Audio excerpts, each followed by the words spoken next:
Que todo aquel que se queje con justicia tenga un tribunal que lo escuche, lo ampare y lo defienda contra el arbitrario. Diálogos Judiciales es un esfuerzo del Poder Judicial del Estado y Radio y Televisión de Nuevo León para promover y difundir la cultura de la legalidad. Queda con ustedes el licenciado Mauro Zacarías Casimiro, moderador de Diálogos Judiciales. ¡Comenzamos! Sean ustedes bienvenidos a esta nueva sesión de Diálogos Judiciales, este programa que hace en conjunto con el Poder Judicial de Nuevo León y TV de Nuevo León, el Canal 28, que trae para ustedes esta señal donde tratamos de aprender los conceptos de la legalidad, cuáles son nuestros derechos, nuestras obligaciones, para entenderlos mejor, para cumplirlos mejor y para saber qué hacer en caso de que tengamos algún problema. En esta ocasión vamos a tratar un tema que consideramos trascendente en la actualidad jurídica de nuestro país, de nuestro estado, como es la participación ciudadana en la reforma penal, y estamos muy contentos de tener con nosotros a un gran procesalista latinoamericano, podemos llamarle así, que sus conocimientos han permeado ya a nivel latinoamericano, como le dije. Ahora está con nosotros en México impartiendo algunos cursos y demás, a don Alberto Binder, a quien agradecemos mucho que esté con nosotros.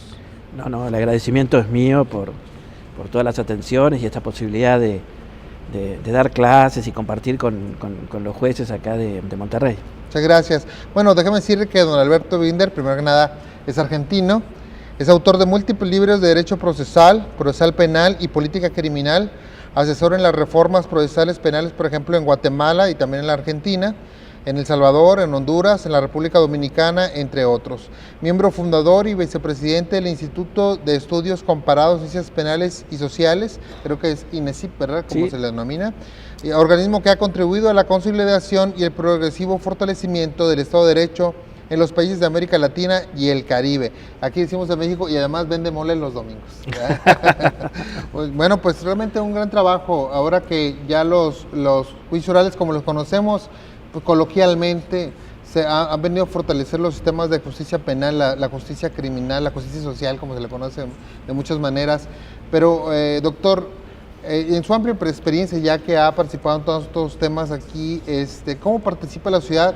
Y a lo mejor puedes darnos una base para iniciar esta plática que vamos a tener aquí en Diálogos. Sí, yo creo que el primer punto que hay que esclarecer a todos los ciudadanos es que, fíjese, si hace 30 años, más o menos, todos los países de América Latina asumieron esta tarea esforzada de reformar profundamente su justicia penal, dejando más que nada las formas de trabajo que se venían trayendo desde la colonia prácticamente, es porque hay una profunda necesidad social que se quiere satisfacer y un nuevo diálogo con la sociedad que se quiere instaurar.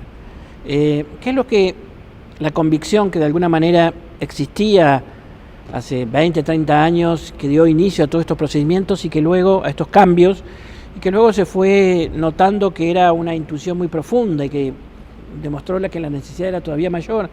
Bueno, en primer lugar, el gran tema político, histórico de esto, y es que la democracia, y sobre todo esta democracia moderna que va aumentando sus posibilidades de participación ciudadana, necesita modernizar sus instrumentos para enfrentar el problema de la criminalidad. Claro. Si esto era un problema hace 20, 25 años, imagínense las nuevas formas de criminalidad, su potencia, su organización a través de mercados muy desarrollados, demostraron que hay una necesidad todavía mayor y una necesidad de adecuar y modernizar los instrumentos para enfrentar la criminalidad. Y esto, de la mano de esto, viene la primera dimensión de la participación de la ciudadanía, y es que esta tarea hay que hacerla en conjunto con otros sectores sociales que tienen un gran compromiso para que no haya impunidad en sus sociedades, y con las víctimas, que es el sector afectado más profundamente, claro, por estas formas de criminalidad, y que también tiene que ser incorporada a estas tareas. De ahí que si hay algo que ha caracterizado a todo este movimiento de reforma, es una profunda reorganización de los fiscales, del Ministerio Público, de las Procuradurías, para que puedan hacer un trabajo nuevo, moderno, más profesionalizado, trabajando con la policía, y para que al mismo tiempo se relacionen con las víctimas de un modo nuevo. Esa es la primera dimensión de la participación ciudadana. Fíjese que cuando me pongo a pensar en todos estos países que han reformado su sistema de justicia penal, veo que lo que percibo es un compromiso gobierno precisamente hacia el ciudadano. La Argentina en los años 70 vivió un proceso difícil a través de una dictadura. Chile, no se diga, tiene un proceso también más o menos similar, pues Honduras, Guatemala, etcétera. México ahora, con este tema de la delincuencia organizada y muchas cosas más, siempre se ha dicho de alguna manera, y coloquialmente hablando, yo creo que nuestros televidentes lo han escuchado alguna vez, que el derecho penal es el derecho del pobre, el derecho de la gente, claro, de gente pobre. Pero la verdad es que donde más se refleja el derecho, tal vez donde más lo sentimos como ciudadanos, precisamente es en la justicia criminal.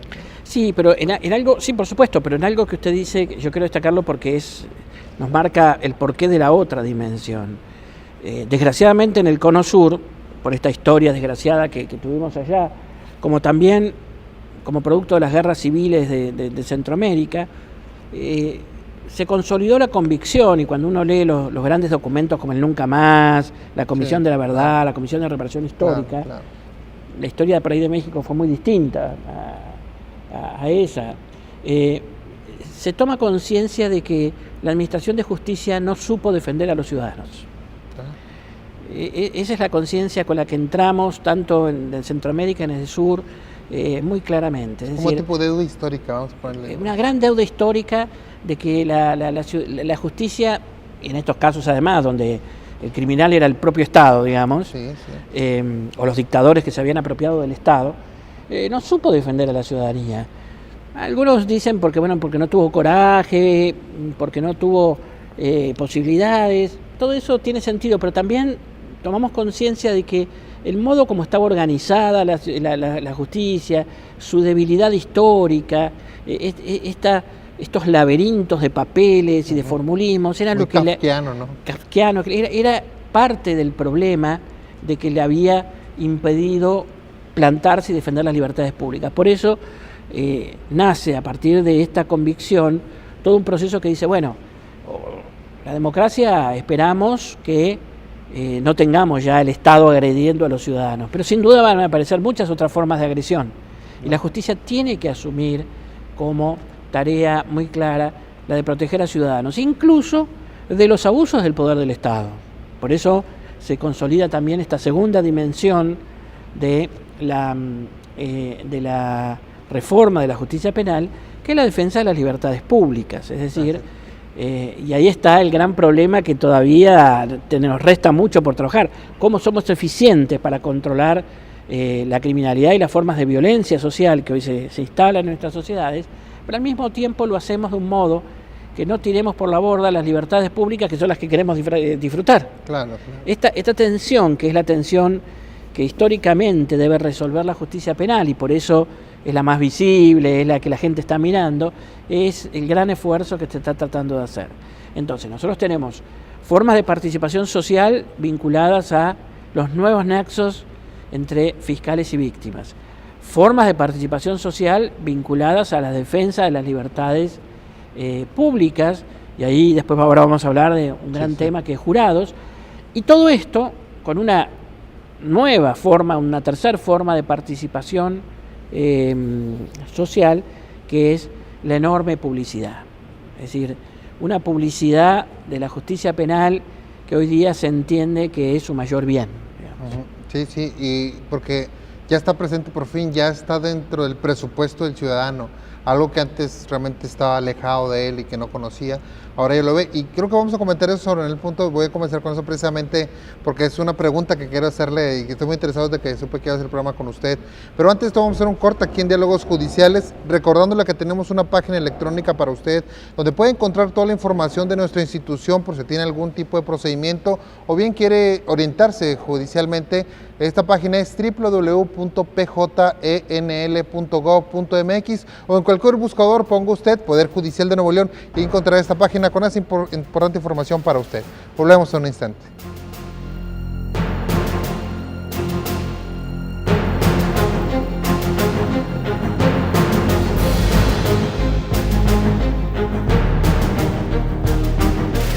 Gracias por continuar con nosotros en este programa de Diálogos Judiciales. Estamos hablando con el doctor Alberto Binder sobre la participación ciudadana o cómo participa el ciudadano en la reforma penal, en los juicios orales, en los famosos juicios orales que ahora pues están por todos lados. Doctor, porque en esta tensión que usted comentaba, en esta donde el ciudadano quiere que se protejan sus derechos, pero también quiere que se castigue al delincuente, en esta aporía donde digo yo quiero todas las libertades, pero quiero que ejecuten al que me hace daño, etcétera. Vienen temas que son ejemplares a mi ver, temas que vienen a ser como un parteaguas y donde el ciudadano empieza a poner en su presupuesto ciudadano, por llamarlo también, el nuevo sistema de justicia penal. Recientemente tuvimos un caso, el llamado caso Milmo, un joven de apellido Milmo atropella a un joven mesero que venía a hacer su trabajo, él es una persona de la alta sociedad regiomontana, enfrenta el nuevo proceso penal, enfrenta su juicio en libertad y viene esta lucha, vamos a llamarla interna, socialmente hablando, del pobre contra el rico, donde el pobre es el que pierde la vida, donde el rico es el que no pisa ni siquiera la cárcel y que todo lo que arregla con dinero.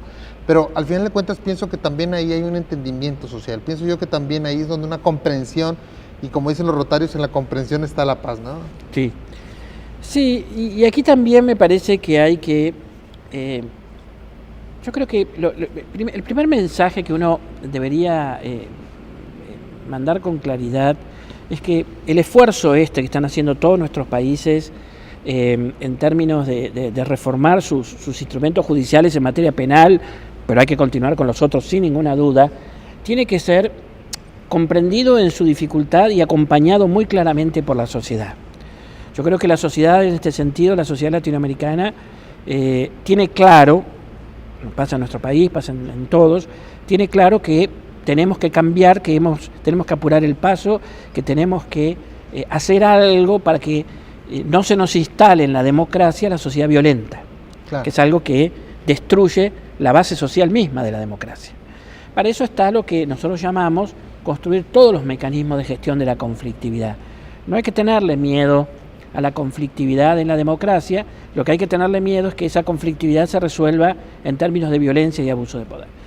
En este enfrentarse a la construcción, a esto que nosotros llamamos la fábrica de la violencia cotidiana, que nuestros países han sido históricamente un poco displicentes, negligentes, porque dejamos que se instalen fenómenos de violencia y cuando son ya bastante difíciles de manejar ahí reaccionamos, es donde la sociedad debe estar y reaccionamos violentamente también. Y reaccionamos violentamente, con lo cual agravamos todo el problema y claro. Historias que conocemos todos. Es donde la sociedad tiene que mantener una actitud crítica permanente. No hay que tenerle miedo a la crítica permanente de la ciudadanía. Uh-huh. Y es verdad que hay que preparar porque los jueces históricamente de nuestros países tienen una larguísima tradición de ser jueces que funcionaban a espaldas de la ciudadanía.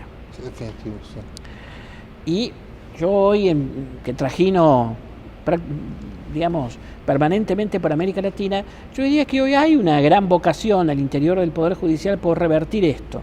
Pero bueno, no es tan fácil, digamos. No. Y en esto hay que ir acercando posiciones de a poco. Este tipo de programas me parecen programas centrales. Y aquí es donde juega, después vamos al punto que usted me planteaba con ese caso, pero aquí juega un papel determinante la publicidad. Inclusive en los primeros momentos del proceso de reforma, se pensaba que la publicidad era algo inherente al juicio oral, que es la parte más importante, donde se juzga a la persona. Después fuimos cambiando y nos dimos cuenta que hay que hacer público todo el proceso. Y a partir de allí cambia mucho todo. Cambia mucho porque los jueces tienen que argumentar de un modo distinto. Claro. El gran desafío, por ejemplo, hoy en la capacitación de los jueces, es enseñarles a expresar razones de un modo público, a veces de un modo oral, y que la gente las entienda. Porque es allí donde se empieza a cumplir este mandato de que la justicia es la herramienta de gobierno que tenemos o que cumple un papel central en construir una sociedad responsable. Nosotros no tenemos por qué tener ciudadanos, construir una democracia de ciudadanos temerosos o de ciudadanos con miedo. Eso no es el proyecto democrático. El tema de la obediencia no es el tema central de una cultura de la legalidad. Claro. El tema central es la responsabilidad. El que si yo hice algo mal, que lo pague. Y esto es donde aquí hay una reorientación que hacer, porque hay sectores en nuestros países que han gozado de privilegios de irresponsabilidad e impunidad históricos.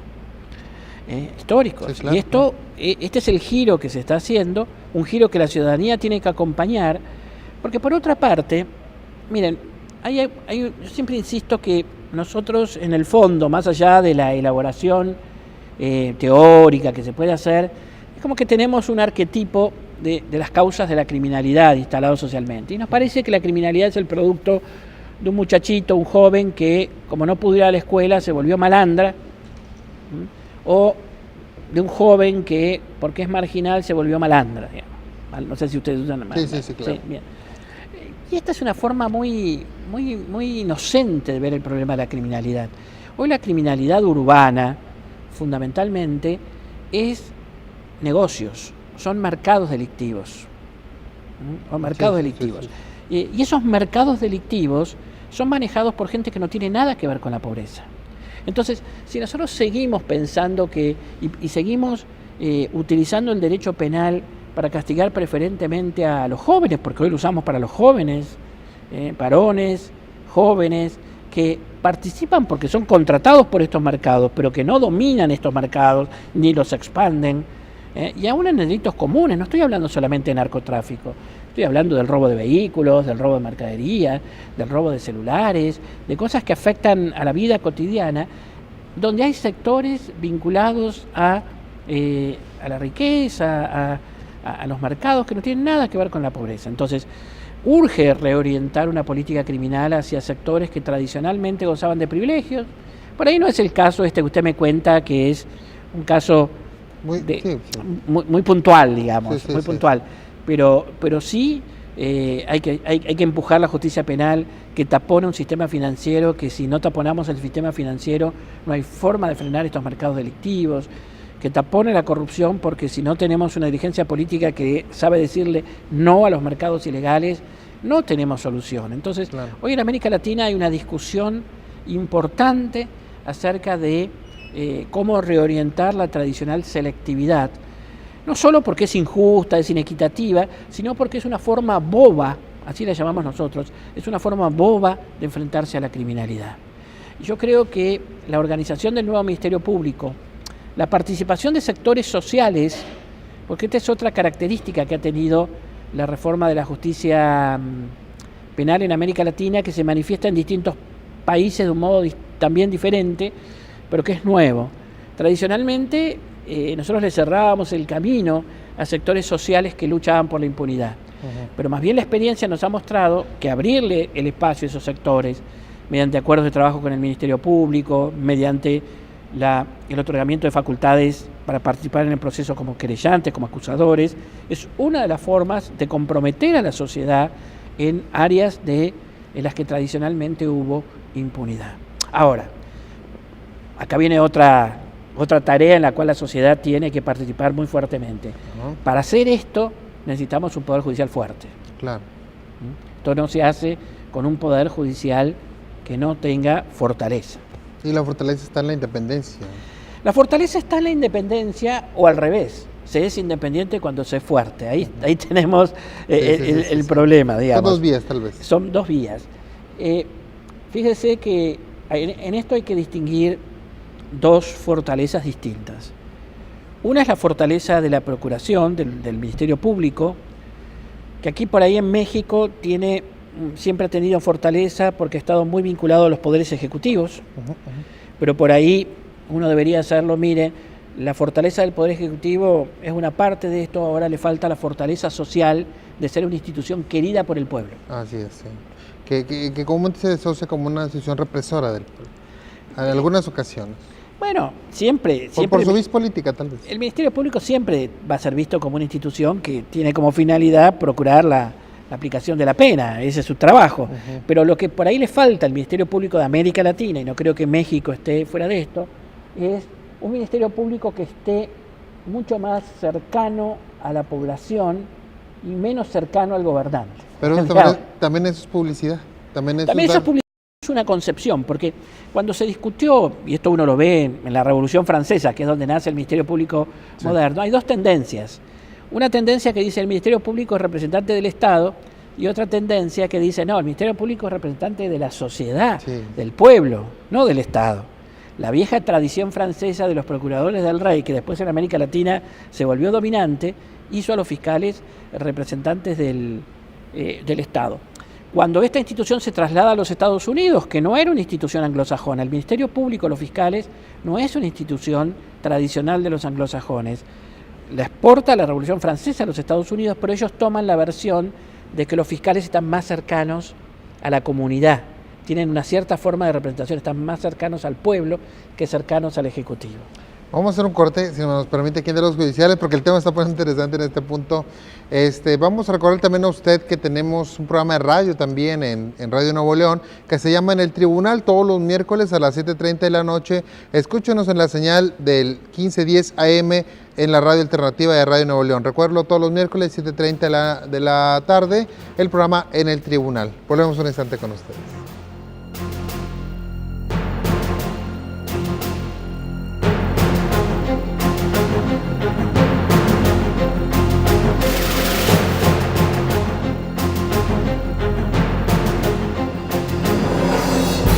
Gracias por continuar con nosotros en Diálogos Judiciales. Estamos hablando con el doctor Alberto Binder sobre la participación de la ciudadanía en la reforma penal, bueno, más bien en los juicios orales, cómo es la dimensión. Yo creo que una primera dimensión que hemos visto con claridad es la aceptación o bien el conocimiento que debe tener la sociedad sobre esta reforma, sobre su participación en ella. Y después la otra es tratar de comprender un poquito los conceptos de la participación de los tres elementos, que no fundamentales, bueno, son fundamentales porque ahí están, pero que donde la ciudad también viene a ser como un cuarto elemento también sumamente importante, la policía de proximidad, etcétera. El fiscal que ahora tiene que ser un fiscal más, como usted lo comentaba, más apegado o más visto hacia, o más cargado, vamos a ponerle así, hacia la sociedad que hacia el poder del Estado. Claro, es decir, estábamos hablando de cómo se construye en última instancia un poder judicial fuerte que pueda cumplir sus tareas, que son cada vez más difíciles.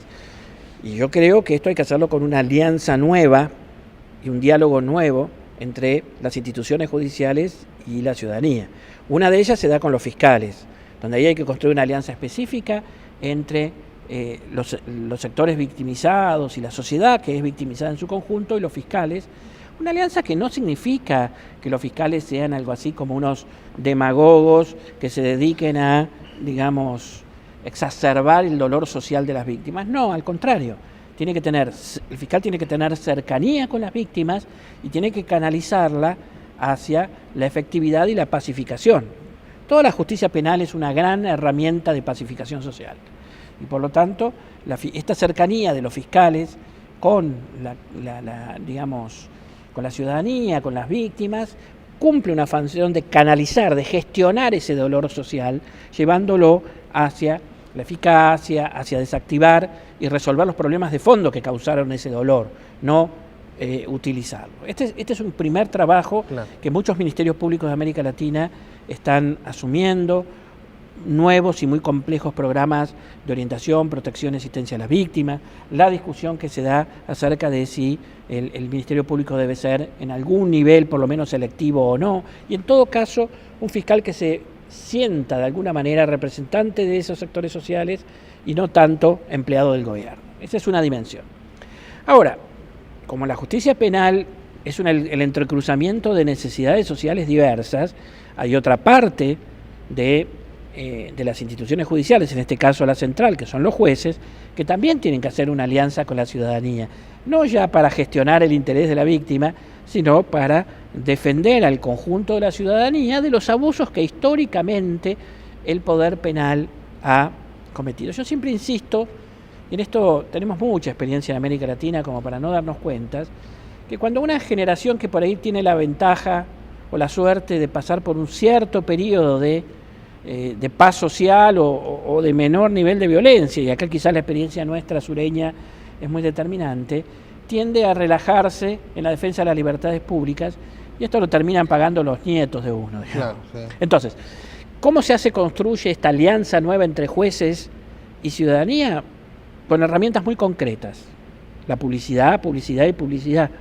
En ese sentido, los jueces deben entender que la publicidad no es enemiga de los jueces, es su gran nutriente de poder. Claro, estoy de acuerdo. Los jueces, y por eso nosotros siempre decimos, miren, no hay una institución más importante que la sala de audiencia. La sala de audiencia, la sala material de audiencia, Sí, el lugar, es el lugar de encuentro de los jueces y la ciudadanía que se ha construido históricamente como la herramienta principal de gobierno de los jueces.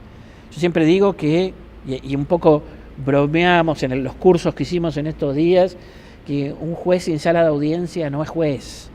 Y es como un niño sin juguetes, digamos, ¿no? Es intrínseco al juez la sala de audiencia. Y parte del proceso de reforma de la justicia penal en toda América Latina es una cosa muy concreta.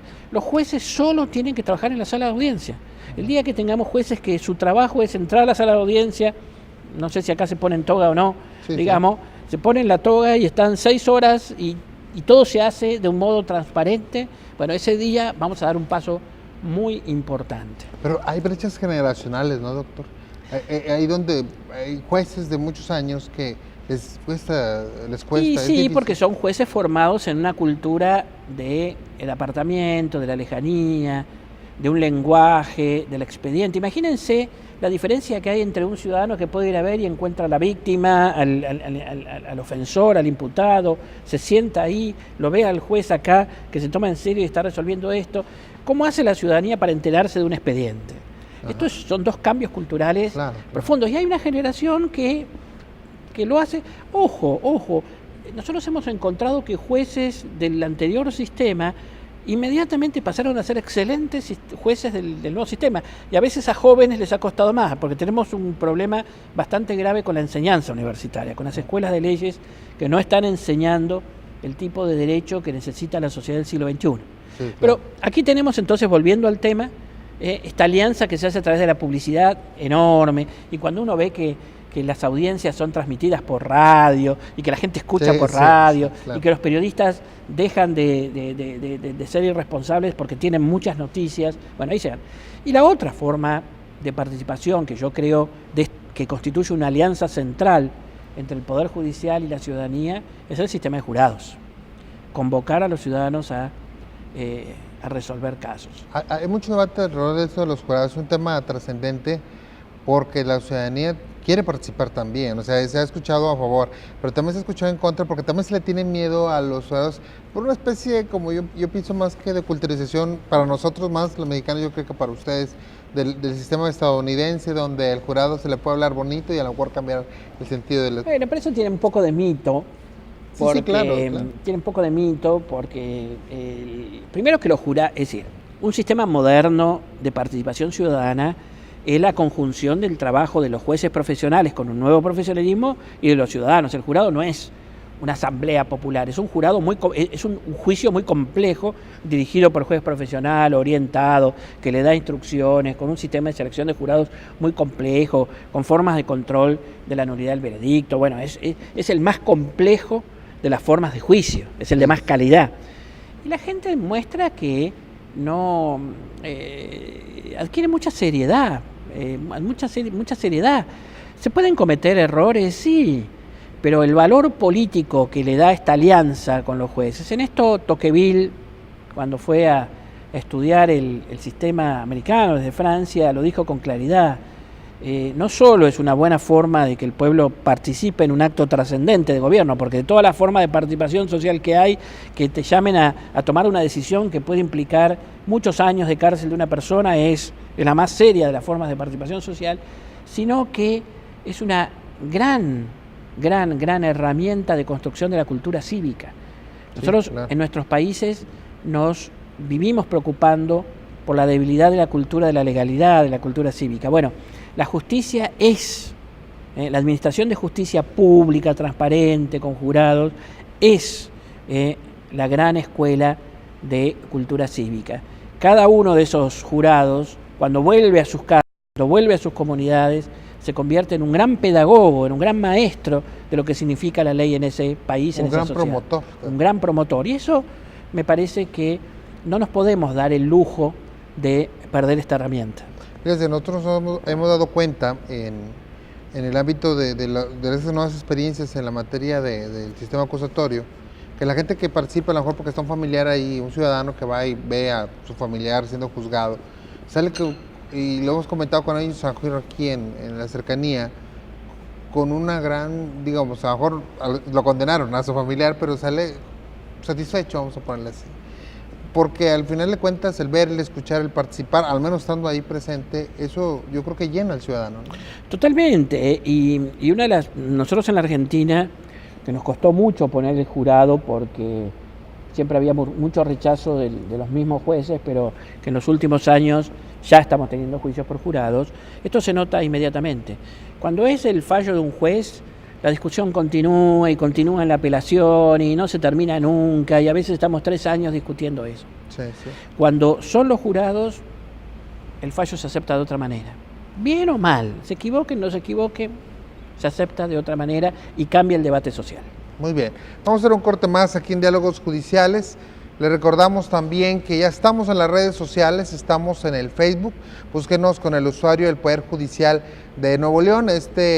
Bueno, ahí podemos interactuar con usted, podemos contestar sus preguntas, podemos estar en contacto permanente a través del Messenger del Facebook, y también en Twitter con el usuario @PoderJudicialNL. Ahí encontrará nuestra noticia, nuestros comentarios en 140 caracteres. Podremos conformar con usted un diálogo y también orientarlo a lo mejor a una situación que tenga en el ámbito jurídico. Volvemos un instante con ustedes.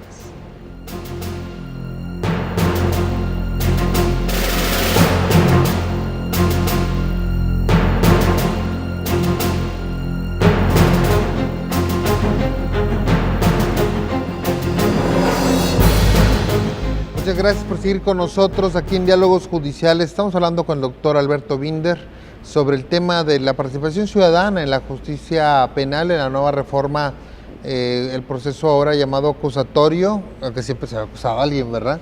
Pero pues ahora lo que conocemos nosotros coloquialmente como los famosos juicios orales, esta nueva forma de impartir justicia, donde pues hemos visto que el fiscal, el Ministerio Público, el juez tiene otra connotación.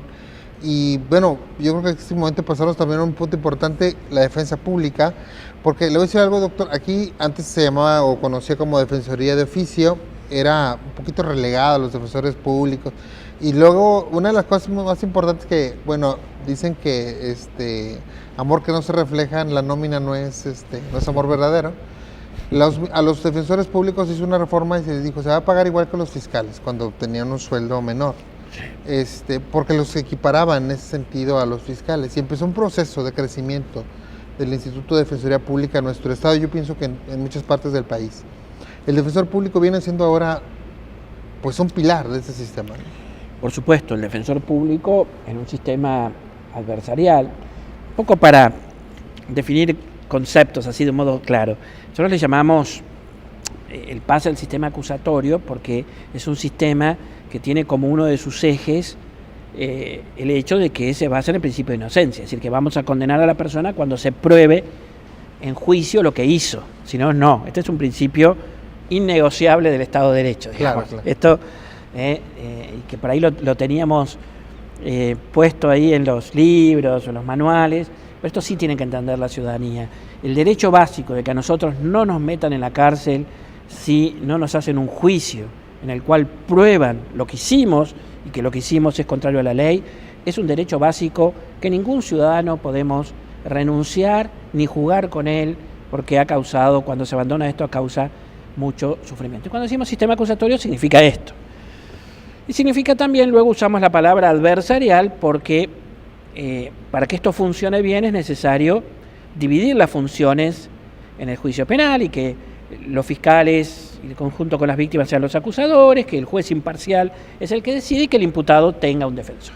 Este es el juego básico, así se juega el juego de la justicia penal, claro. Y si no se juega de otra manera, y es bastante sencillo, por más que nos cuesta ponerlo bien porque tenemos que cambiar una forma de juego antigua a este juego tan sencillo. Y por lo tanto, claro, que juega un papel fundamental, sin el cual el juego no funciona, que el imputado tenga una defensa penal eficaz. Hoy la Corte Interamericana de Derechos Humanos ha definido con bastante claridad lo que se llama una defensa penal eficaz y ha fijado muchos estándares de aquello, poder consultar con un abogado antes, que el abogado tenga acceso a controlar toda la prueba, que tenga espacios para entrevistarse con su defendido, etcétera, etcétera, etcétera, etcétera. Pero aquí también, volviendo al tema central de esta charla, también hay que hacer una nueva alianza entre la abogacía y la ciudadanía, que va más allá de la defensa pública. Nosotros, yo creo, escrito y siempre hemos pensado de que tenemos una profunda crisis en el modo como la abogacía se relaciona con la sociedad. No con esta cosa que ya es un poco broma de que los abogados somos seres, digamos, vampirescos que nos aprovechamos de la gente. Yo al contrario, creo que la abogacía es una profesión hermosa, que nuestro sistema democrático, que es un sistema que gira alrededor de la conflictividad, porque tiene muchas voces, muchas miradas, muchos intereses, que todos tienen que participar, necesita mucha abogacía como un profesional del conflicto. Y aquí tenemos que reorganizar las defensas y la abogacía en muchos sectores. Nosotros tenemos el problema de la defensa pública, que es la defensa que usamos en materia penal para aquel que no puede pagar nada y que ojalá la utilicemos cada vez menos porque dejemos de ensañarnos con la gente pobre, digamos. Pero hay franjas de la sociedad que pueden pagar algo. Es ahí donde aparece un concepto que es el de la abogacía social, la abogacía con tarifarios sociales, que le presta un servicio a franjas bastante importantes de la clase media baja o de sectores que hoy no está muy bien organizado. Fíjense que así como el médico se adaptó al sistema de seguros médicos, de obras sociales, en cambio la abogacía no.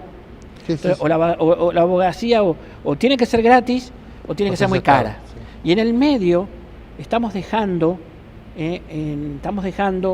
vacíos, sin acceso a la justicia, sin defensa, muchísimos sectores sociales. Y esto, a mí en mi experiencia, me cuesta que los abogados, los colegios de abogados, terminen de comprender el tema. Acá también esto es parte de la reforma de la justicia penal y parte de un nuevo diálogo entre la abogacía ahora como un todo y la defensa y la ciudadanía. Esto se materializa en lo que conocemos luego como sistemas mixtos de defensa pública, es decir, no defensa pública exclusivamente de funcionarios, sino una defensa pública que tenga también la capacidad de incorporar bajo distintos sistemas de supervisión a mucha de la abogacía privada, sobre todo para estos segmentos medios. Sí, ahora lo que vemos con la defensa pública es que está creando un nuevo concepto, pero viene arrastrando muchos paradigmas, ¿no? de los abogados en general, y también de que es un abogado que tiene mucho trabajo, que no hace bien el trabajo y demás.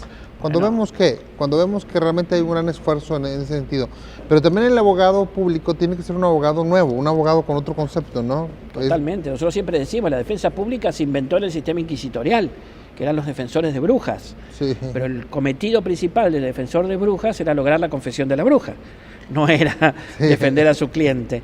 Y esto hoy nos suena caricaturesco, pero de alguna manera durante mucho tiempo se pensó al defensor público o al defensor de oficio como un auxiliar de la justicia, no como un defensor de su cliente. Allí tenemos un nuevo modelo de abogado que a veces a los fiscales les molesta, pero bueno, así es el juego. Como decimos allá en nuestro país que somos todos futboleros, jugar con sin arquero es fácil, digamos. Sí. Así cualquiera juega, digamos, y gana. Bueno, acá el juego este es el juego adversarial y hace falta un tipo de abogado nuevo que entienda claramente que su cliente es su cliente, que no tiene otro interés que defender adecuadamente a su cliente, que si es culpable o no se determinará en el juicio, pero para él es irrelevante porque tiene que jugar con todo de todas las maneras posibles, jugar lealmente. Nadie le está diciendo al defensor que no juegue lealmente, pero que aproveche al máximo el juego que le permita el juicio imparcial, el juicio justo, digamos. Entonces, Este nuevo abogado, el problema que tenemos es que yo no sé si está siendo formado en nuestras escuelas de leyes. Sí. Y eso también forma parte, y es quizás una de las partes más débiles que tenemos de todo este proceso de oralización de la justicia. Todavía vemos en las universidades que están acoplando muchas de ellas su sistema de estudios al proceso que para nosotros en México va a ser obligatorio en el 2016, por ejemplo, aunque en Nuevo León se pretende que en el 2015 ya esté todo funcionando. Pero, ¿cómo es posible que estemos preparando los abogados en este momento que ya deberían de estar preparados para...? Totalmente. Y uno de los problemas que hay en la enseñanza universitaria es que la mayor parte de las otras ramas de la justicia oral, la justicia familia, la laboral, o no están oralizadas o tienen una oralización deficiente. Con lo cual, miren, o el abogado, nosotros siempre decimos, o el abogado es un experto en tramitar, Tramitólogo, sí. o el abogado es un experto en prevenir conflictos y litigar, que es resolver conflictos. Esto, nuestras escuelas de leyes no están definidas todavía. En términos generales, no quiero ser injusto, porque no conozco lo que está ocurriendo aquí en Nuevo León, en este campo, pero en términos generales, en mi experiencia veo que las escuelas de leyes nuestras todavía siguen optando o por el abogado conceptualista o por el abogado que servirá para ayudar a hacer negocios a otro sector, pero el abogado popular, digamos, el abogado que va a trabajar fundamentalmente con el pueblo, con la gran mayoría del pueblo, siguen optando las escuelas de leyes por un tramitador, no por un abogado que sepa acompañar la conflictividad y litigar. Y bueno, y un guerrero que sepa pelear también. Bueno, debería ser un guerrero para pelear, no alguien que está presentando trámites y conociendo los formularios, porque esto defiende. Y cuando la sociedad acá está el gran problema del acceso a la justicia. El problema del acceso a la justicia no es solamente un problema del poder judicial institucional, es un problema importante de la abogacía. Y esto también tiene que ver con las reformas, tiene que ver con el nuevo diálogo con la sociedad, tiene que ver con el nuevo papel del abogado en la sociedad. El abogado nuestro está litigando en el mejor de los casos como en el siglo XIX. Sí. Bueno, vamos a hacer un corte más aquí en Diálogos Judiciales. Estamos hablando con Alberto Binder sobre la participación ciudadana en el nuevo sistema de justicia penal, en esta reforma penal que todos sabemos entrará en vigor en todo el país en el 2016, aunque algunos estados han adelantado o quieren adelantar su vigencia para estos años o hasta el 2015, como Nuevo León. Vamos a hablar un instante con ustedes, recordando que estamos en Diálogos Judiciales. Pues bueno...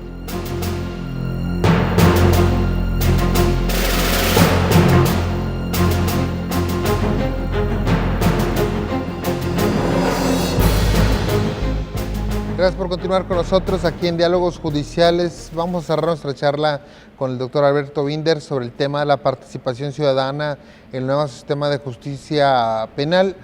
Doctor, pues el programa es muy cortito para hablar de todos los temas que pueden surgir aquí, pero la verdad es que yo creo que nos ha dado, con toda su experiencia, ya me dijeron que nunca diga, con todos sus años de profesión, porque ya les estoy haciendo así viejos, ¿no? Pero no, la verdad es que vemos que hay todo mucho camino por recorrer. Obviamente estamos empezando nosotros en México, en Nuevo León, a aprender un poquito, pero hay muchas, cuando hablamos de ciudadanía, cuando hablamos de participación ciudadana, pues ya vimos un poquito las universidades que usted nos comentaba, pero también vienen las organizaciones no gubernamentales, vienen las asociaciones civiles que participan en este apoyo, también brindar. Tenemos asociaciones de beneficencia privada como RENACE, como etcétera, ProDerecho y demás, que ayudan a la ciudadanía en los juicios orales y demás. ¿Qué tanta participación en América Latina han tenido las ONGs en este sistema? Yo creo que mucha ha sido determinante, y una de las cosas, una de las dimensiones que caracteriza en general al proceso de reforma de la justicia penal en nuestra región es que, a diferencia de otras épocas en las cuales se le cerraba el camino a esta fuerza social organizada, hoy día se lo ha visto como un bien social, como un capital social que tiene que ser aprovechado. Todavía nos cuesta que fiscales, porque hay organizaciones de todo tipo. Hay, por ejemplo, organizaciones que están trabajando para luchar contra la impunidad de áreas en las cuales el Ministerio Público o no lo ha hecho bien o todavía le cuesta. Organizaciones trabajando para resolver el problema de la impunidad de la corrupción, o impunidad de la criminalidad financiera, o impunidad de de los delitos ambientales. Ahí tenemos impunidad, la función que han cumplido los movimientos organizados por la emancipación de la mujer en poner sobre el tapete y acabar con este privilegio masculino que había en la violencia de género ha sido determinante. Claro. Todavía hay que trabajar mucho en generar lazos más fluidos, más profesionales, más tranquilos, no traumáticos, entre los fiscales y estas organizaciones. Pero ahí tenemos una fuerza social que yo creo que hay que canalizarla, porque es un activo que nos permite avanzar sobre sectores que están enquistados por ahí en privilegios. Sí, y me dice usted muy bien, perdóname que la interrumpa, muy bien esta palabra de canalizar, porque ahí siempre parece ser un choque entre las organizaciones y el Estado, ¿no? Hay leyes que ya permiten no solamente la participación directa, lo que llamamos querellas sociales, es decir, participación directa de organizaciones en el proceso junto con la Fiscalía. Hay leyes que permiten que la Fiscalía y organizaciones hagan acuerdo para llevar un caso conjunto. Hay leyes que permiten que una víctima le entregue su participación a una organización, que se usa mucho para los casos de agresiones sexuales o de violencia, donde el costo de la participación de la víctima individual es muy alto en términos de victimización, de revictimización. Bueno, hay muchos mecanismos, hay toda una ingeniería que hay que estudiar y seguir desarrollando para generar prácticas posibles alrededor de esto. Pero más allá de la ingeniería legal, todavía tenemos que ajustar, sobre todo yo creo que en la medida que el Ministerio Público dé este pasito para acercarse a la vida social, esto se va a facilitar. Claro.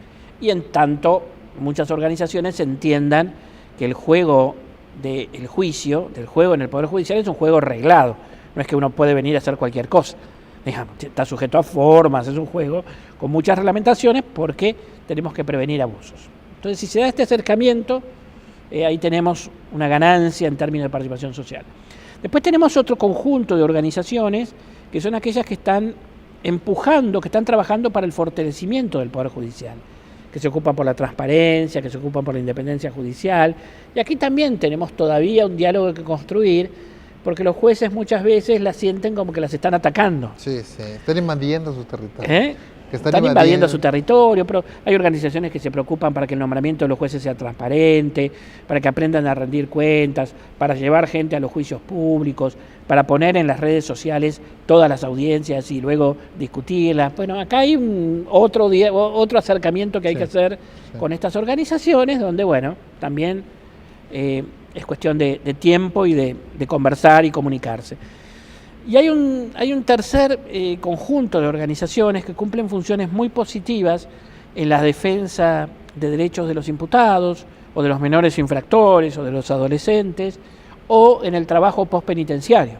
Sí, también. Donde la cárcel se ha mejorado mucho más, tiene una larga historia de la beneficencia, digamos, el modelo de Concepción Arenal, donde de las mejores cosas que se han hecho en la cárcel provienen de sectores privados que introducen humanismo en un ambiente tan cargado de violencia como es el carcelario. Entonces, en todas estas dimensiones, la participación con este sector organizado de la sociedad, a mí me parece de una increíble riqueza, de una oportunidad enorme para el Poder Judicial para fortalecerse y para construir este nuevo diálogo y esta nueva alianza que forma parte del futuro de un Poder Judicial democrático. Claro.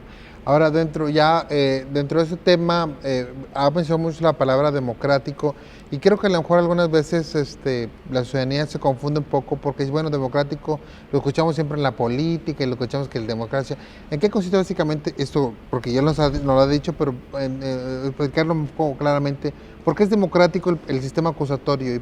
Bueno, el sistema acusatorio es un sistema, en primer lugar hay que diferenciar dos cosas, es decir, nuestras constituciones son la combinación del principio republicano, que establece la división de poderes, del principio democrático, que nos habla de igualdad y nos habla del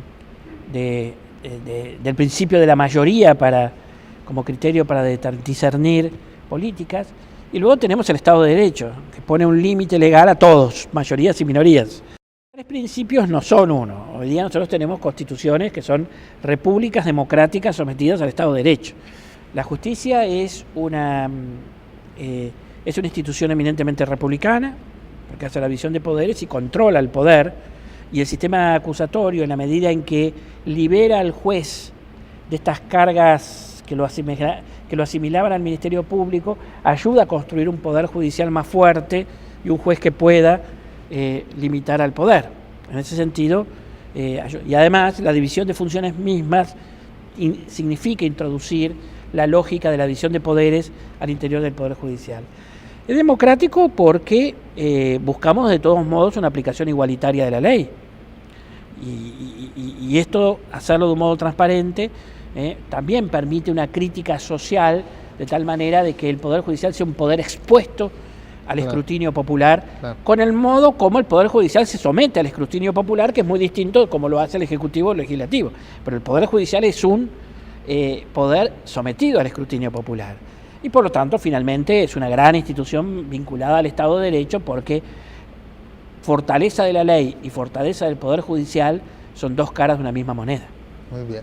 Doctor, pues desafortunadamente el tiempo se nos ha terminado. Un comentario final para cerrar. Bueno, yo creo que, como siempre, esta masiva incorporación de México al proceso de reforma de la justicia penal en América Latina que se ha dado en los últimos años es una de las grandes noticias que tenemos no solo por el volumen de este país, sino por lo que significa México en el contexto latinoamericano y la enorme capacidad que tiene para hacer avanzar ahora el sistema hacia adelante. En el caso de Nuevo León ha sido pionero de estas reformas, va a seguir siendo pionero por más que ahora ingrese un código único para todo México, y creo que además es necesario que algunos de los estados mexicanos asuman un liderazgo. En aquellos países más grandes esto ha sido algo que ha dado muchos resultados, como en el mío en un momento dado fue el estado de Córdoba, en el cual todavía tiene influencia y todos nos sentimos referenciados al movimiento cultural que desencadenó hace 40, 50 años ese estado para reformar la justicia en mi país. Yo creo que por ahí Nuevo León está llamado a cumplir funciones de liderazgo en la reforma de la justicia penal en México, y creo que tienen todo lo necesario para hacerlo, así que adelante. Tarea de ustedes. Esperamos que así sea. Bueno, agradecemos mucho a don Alberto Binder que nos haya acompañado, pero sobre todo, muchas gracias a usted por vernos aquí en Diálogos Judiciales, porque usted hace posible este programa. Nos vemos en la próxima sesión. Muchas gracias.